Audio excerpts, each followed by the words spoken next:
आप पटवा की हवेली में अभी प्रवेश कर रहे हैं जी। हवेली का मतलब ये आप जब जैसलमेर के अंदर घूमने के लिए आएंगे तब महसूस करोगे कि 50 डिग्री गर्मी के अंदर विदाउट फैन विदाउट एसी आपको कैसे ठंडक महसूस हुआ है। तो अब हवेली के एंट्रेंस परिसर में आइए, इस गेट के नीचे खड़े रहिए, आपको ये महसूस होगा कि कहाँ गर्मी है। लोग बोलते हैं जैसलमेर में 50 डिग्री से ज़्यादा गर्मी पड़ती है, तो हम तो इस परिसर के अंदर खड़े हैं, हमको तो गर्मी का बिल्कुल भी एहसास नहीं लग रहा है। तो गर्मी के अंदर ये ठंडे का एहसास देती है और ठंडी के अंदर एकदम गर्म का एहसास देती है।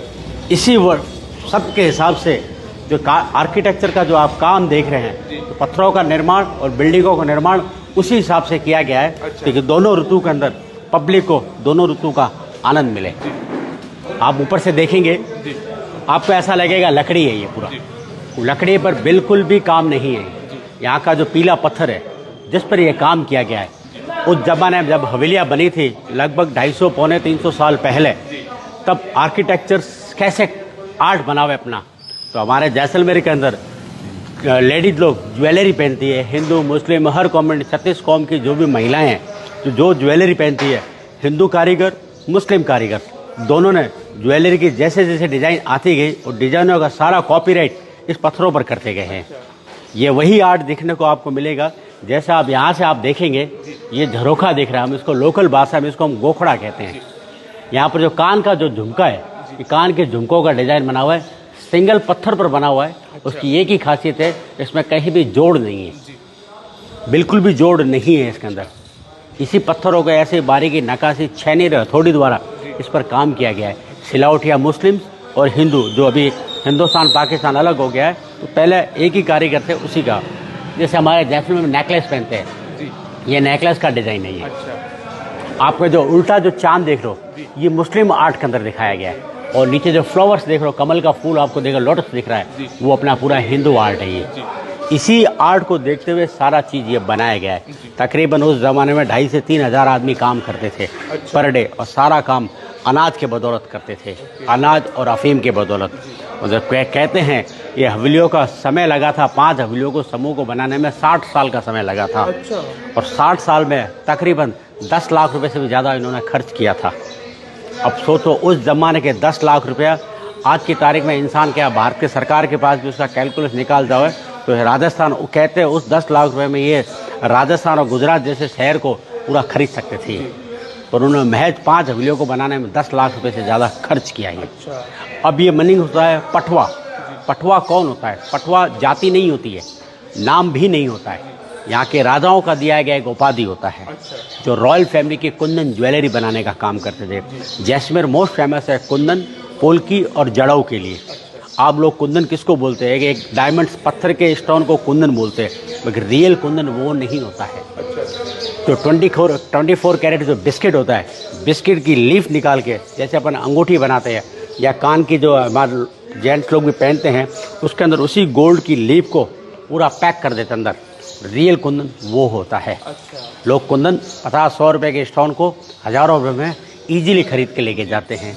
ये कुंदन पोल्की और जड़ाऊ का काम करते थे।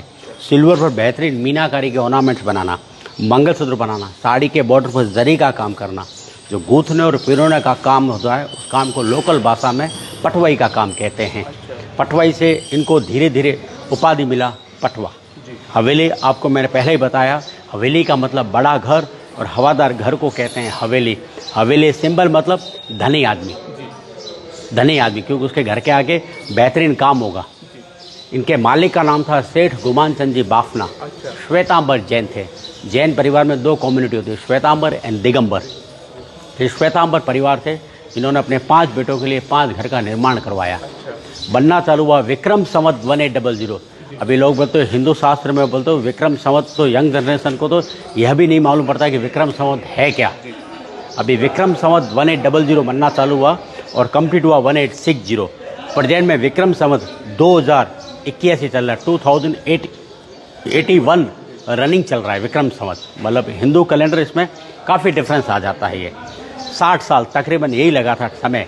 2,500 से 3,000 आदमी काम करते थे। सबसे बड़ी बिल्डिंगों की क्या विशेषता है? इसमें किसी प्रकार का सीमेंट, चूना, पानी का इस्तेमाल नहीं किया गया है। पत्थर को पत्थर इंटरलॉक और जोड़ कर बनाया गया है। इंटरलॉक सिस्टम कैसे होता है, आप जरा नज़दीक से आप पिलर के पास आएंगे, जैसे ये पिलर है, हाँ। इस पिलर जैसे नीचे पत्थर का लगा हुआ है, हाँ। इस पिलर के नीचे एक छोटा सा हॉल बनाएंगे। अच्छा। और ऊपर वाले पत्थर के अंदर पिन सिस्टम बनाएंगे। अच्छा। उसके अंदर फंसा देंगे। दूसरा पत्थर, एक में हॉल, दूसरे में पिन। अच्छा। इसी प्रकार में अगर नीचे वाले में हॉल है तो ऊपर वाले में पिन होगा, अगर नीचे वाले में पिन है तो ऊपर वाले में हॉल होगा। अच्छा। अपोजिट होगा। तो उसी हिसाब से पूरा पत्थरों को लॉकिंग करके बनाया गया है। अगर हवेलियों को खुलवाना चाहो तो यहाँ का लोकल कारीगर 1 बाय 1 मार्किंग लगाकर बिल्डिंगों को पूरा खोल देगा। और ट्रांसपोर्ट के जरिए आप हिंदुस्तान में जहाँ भी रहते हैं, ट्रांसपोर्ट के जरिए लेके जाएगा, वापस बिल्डिंग को खड़ा कर देगा ये।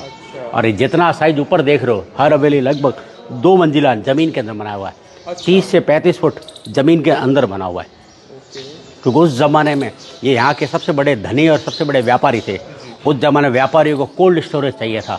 अभी तो कोल्ड स्टोरेज फ्रिजों का जरिए हो गया है, पर उस ज़माने में कोल्ड स्टोरेज कैसे रखें, तो कोल्ड स्टोरेज बनाने के लिए उन्होंने ज़मीन के अंदर बनाया था।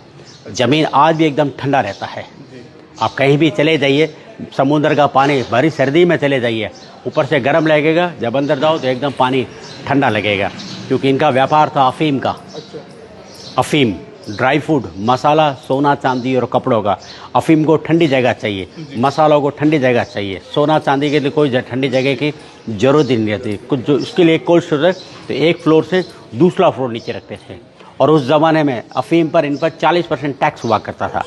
और टैक्स सेविंग करने के लिए के चक्कर में भी एक मंजिल को ओपन रखते थे, दूसरी मंजिल में सामान छुपा के रखते थे। कहते हैं ना, मारवाड़ी बहुत ही चतुर आदमी होता है।